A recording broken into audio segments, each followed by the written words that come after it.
Continuing Pompey from Plutarch's Lives, translated by John Dryden, revised by Arthur Hugh Clough. The splendor and magnificence of Pompey's triumph was such that, though it took up the space of 2 days, yet they were extremely straitened in time, so that of what was prepared for that pageantry there was as much withdrawn as would have set out and adorned another triumph. In the first place, there were tables carried, inscribed with the names and titles of the nations over whom he triumphed: Pontus, Armenia, Cappadocia, Paphlagonia, Media, Colchis, the Iberians, the Albanians, Syria, Cilicia, and Mesopotamia, together with Phoenicia and Palestine, Judea, Arabia, and all the power of the pirates subdued by sea and land. And in these different countries there appeared the capture of no less than 1,000 fortified places, not much less than 900 cities, together with 800 ships of the pirates, and the foundation of 39 towns. Besides, there was set forth in these tables an account of all the tribunes throughout the empire, and how that before these conquests the revenue amounted about 50 millions, whereas from his acquisitions they had a revenue of 85 millions, and that in present payment he was bringing into the common treasury ready money and gold and silver plate and ornaments to the value of 20,000 talents, over and above what had been distributed among the soldiers, of whom he that had least had 1,500 drachmas for his share. The prisoners of war that were led in triumph, besides the chief pirates, were the son of Tigranes, king of Armenia, with his wife and daughter, as also Zosim, wife of King Tigranes himself, and Aristobulus, king of Judea, the sister of King Mithridates, and her 5 sons.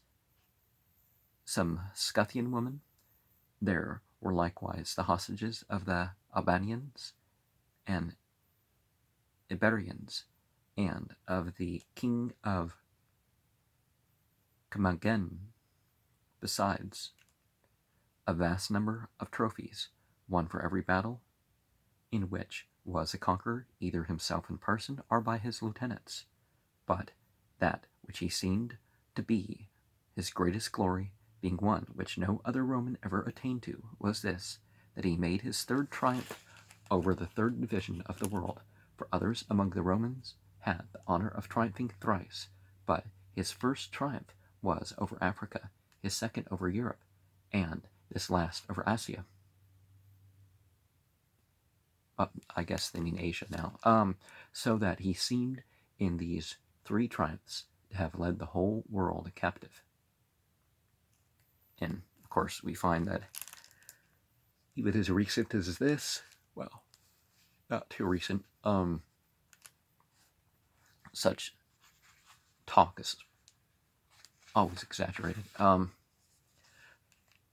As for his age, those who affect to make the parallel exact in all things betwixt him and Alexander the Great do not allow him to have been quite 34, whereas in truth at that time he was nearly 40, and well, had it been for him,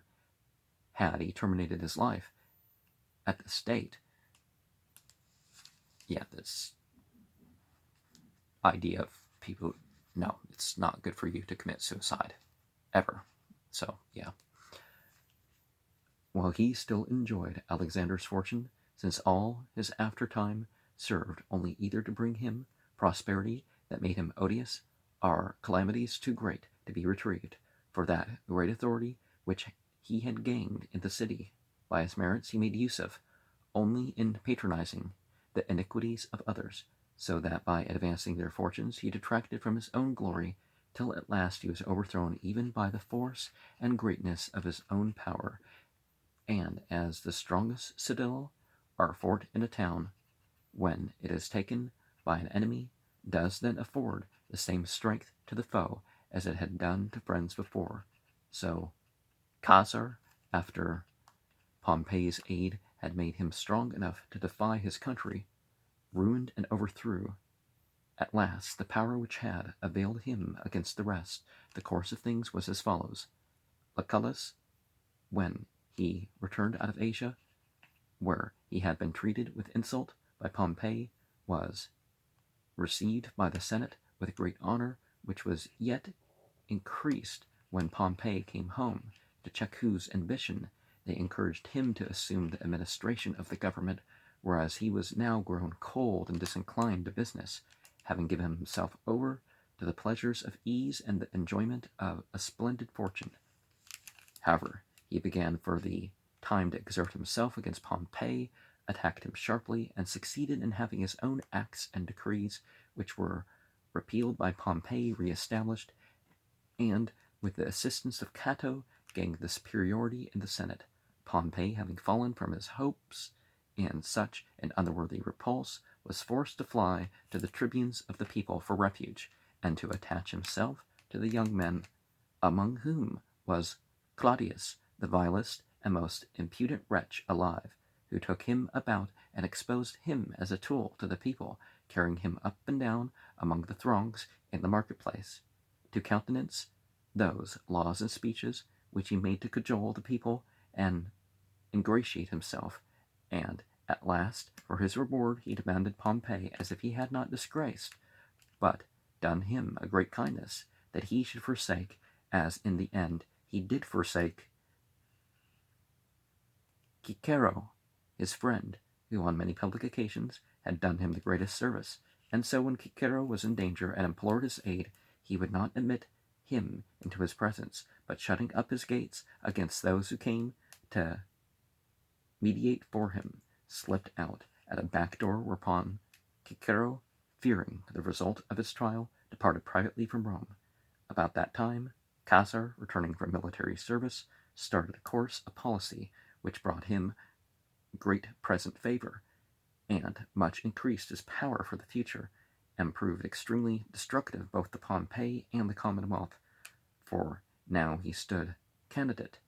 for his first consulship, and well deserving the enmity betwixt Pompey and Crassus, and finding that by joining with one he should make the other his enemy, he endeavored by all means to reconcile them, an object in itself honorable and tending to the public good, but as he undertook it, a mischievous and subtle intrigue, for he well knew that opposite parties are factions in a commonwealth, like passengers in a boat, serve to trim and balance the unsteady motions of power there, whereas if they combine and come all over to one side, they cause a shock which be sure to overset the vessel and carry down everything. Now, generally, political parties aren't the opposites.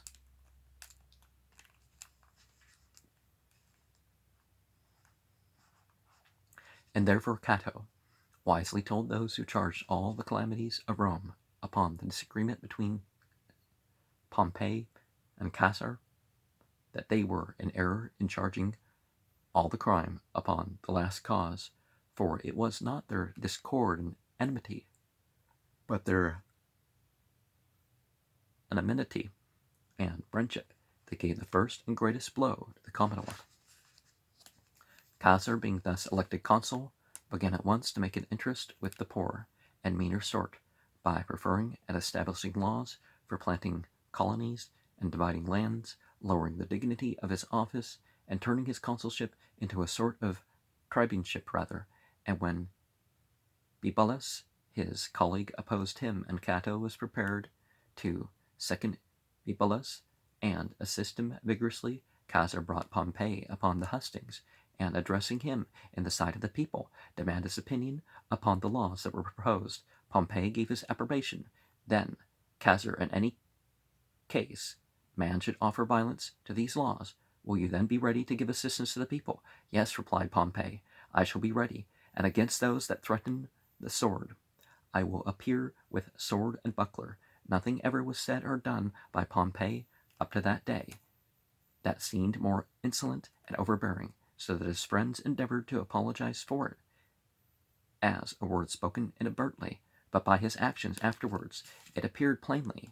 that he was totally devoted to Caesar's service, for on a sudden, contrary to all expectation, he married Julia, the daughter of Caesar, who had been affianced before, and was to be married within a few days to Capio,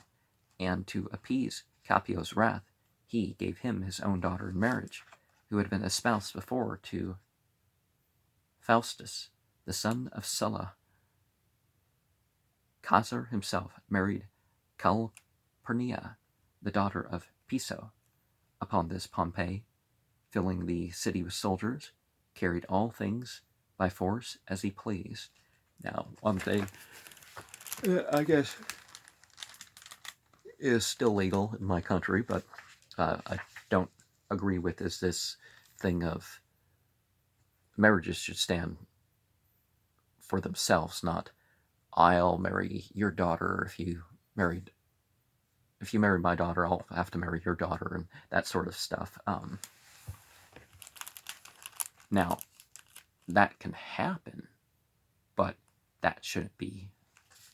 put forth as some sort of condition. The marriage should be approved of, or allowed, or take place regardless of these other pairings that may come forth from it. As Bibulus, the consul, was going to the forum, accompanied by Lucullus and Cato,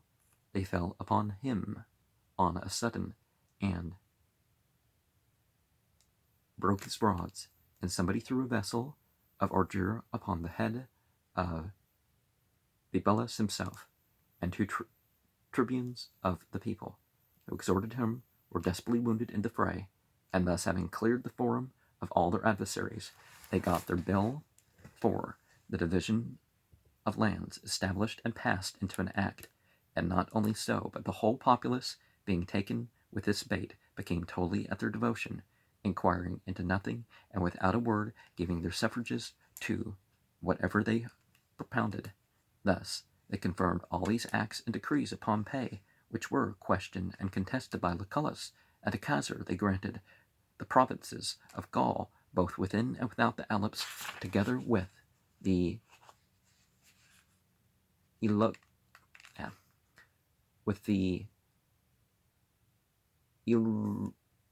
Illyricum for 5 years, and likewise an army of 4 entire legions. Then they created consuls for the year ensuing, Piso, the father-in-law of Caesar, and Gabinius, the most extravagant of Pompey's flatterers. During all these transactions,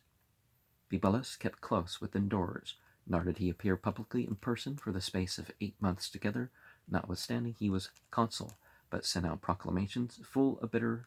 invectives and accusations against them both. Cato turned prophet, and as if he had been possessed with the spirit of divination, did nothing else in the Senate but foretell what evils should befall the Commonwealth and Pompey. Now, of course,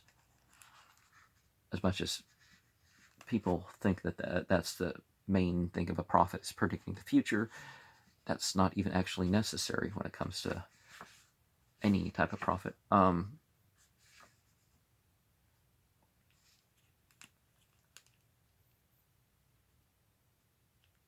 Lucullus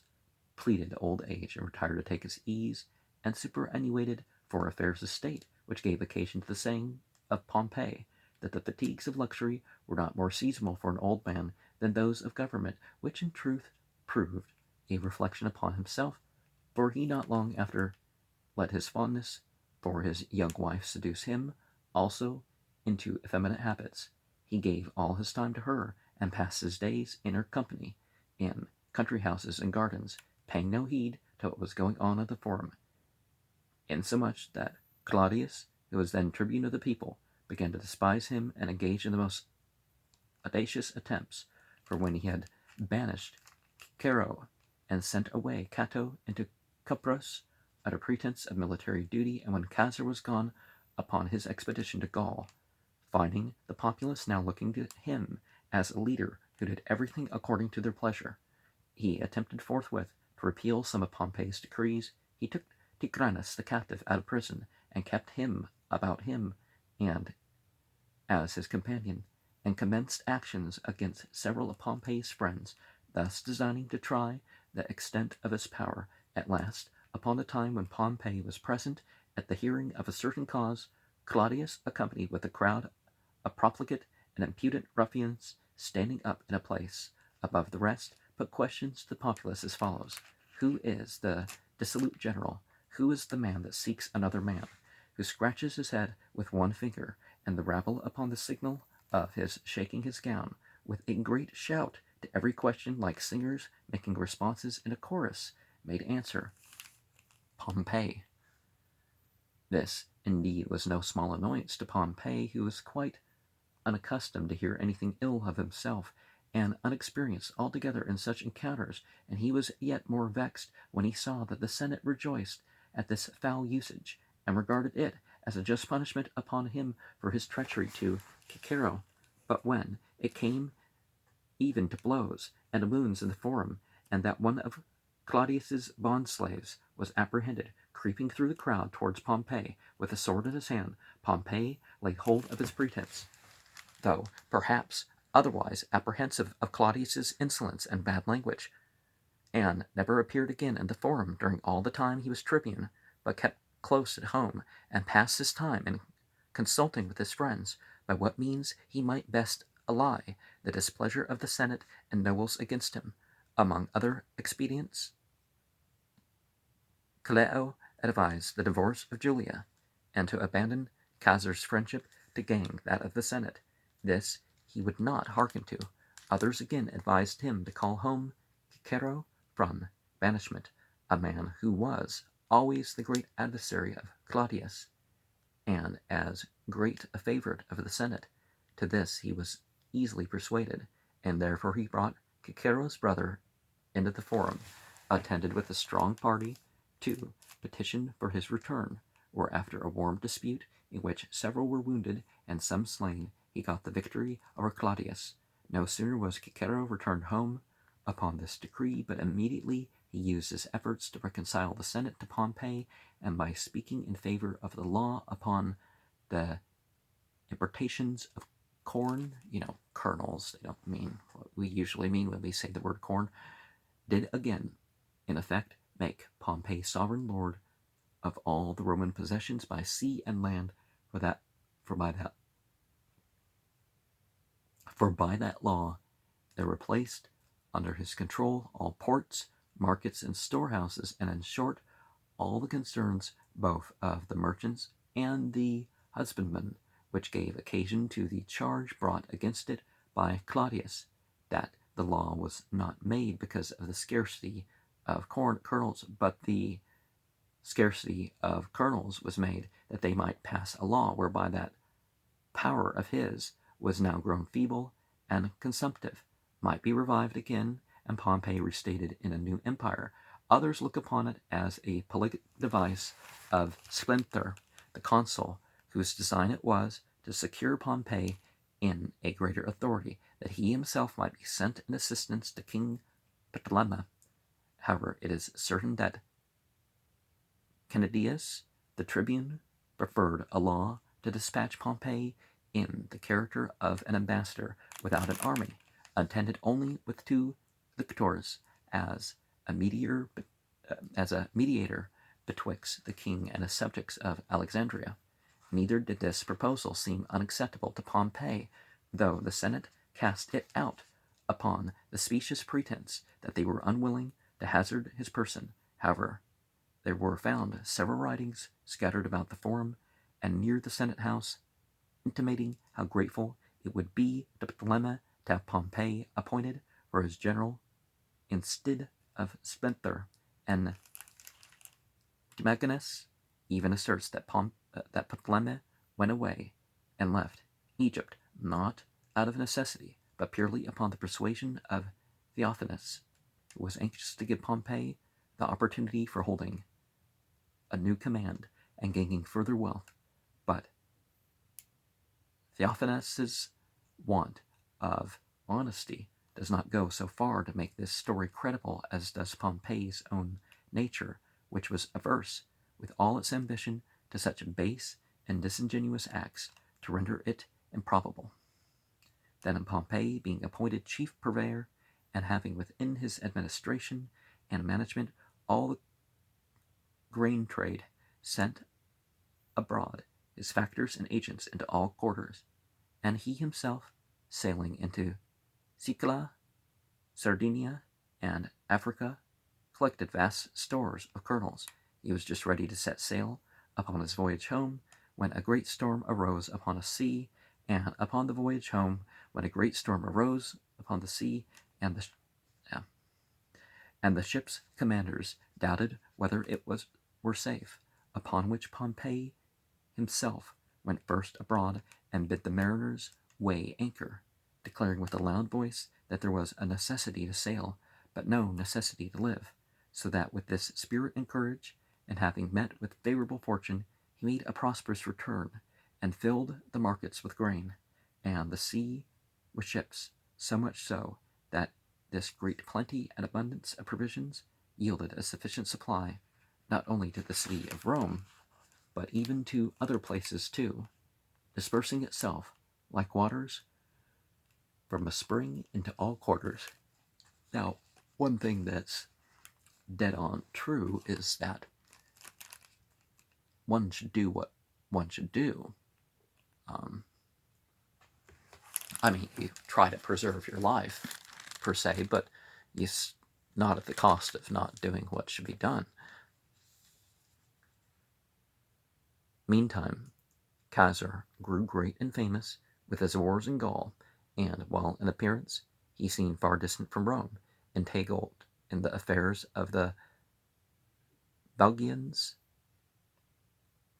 Suevians, and Britons. In truth, he was working craftily by secret practices in the midst of the people, and countermining Pompey in all political matters of most importance. Now, I'm, of course, not advocating wars for the case of the wealth of the empire or something like that.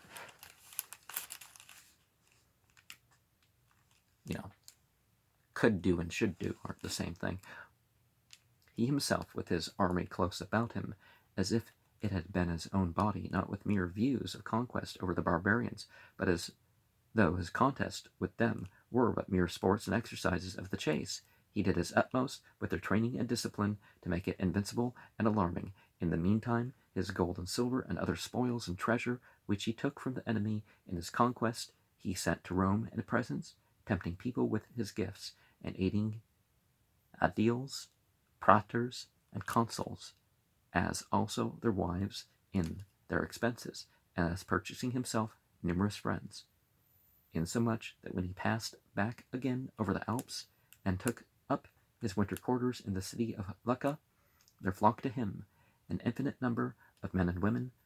striving who should get first to him, 200 senators included, among whom were Pompey and Crassus, so that there were to be seen at once before Caesar's door no less than 60